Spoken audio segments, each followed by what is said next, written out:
If equipped, your convertible top can be lowered like this. First, find the release latch and handle on the overhead console.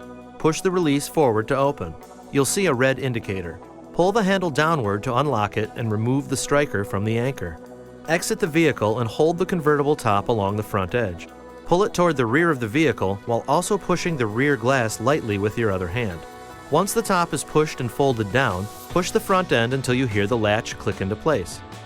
Lightly rock the retracted convertible top to make sure it's secure.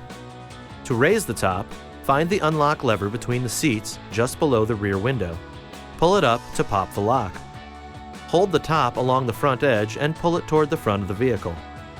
Then, from the seat, grab the convertible top handles and push the top forward to the windshield. Make sure the striker hooks into the anchor, then move the latch handle slowly up into place until the latch closes. If you can see the red indicator, the top is not locked. Anytime you lock the convertible top, make sure the red indicator is not visible. This video is not intended to take the place of your owner's manual. For complete details and other important safety information, please see your owner's information.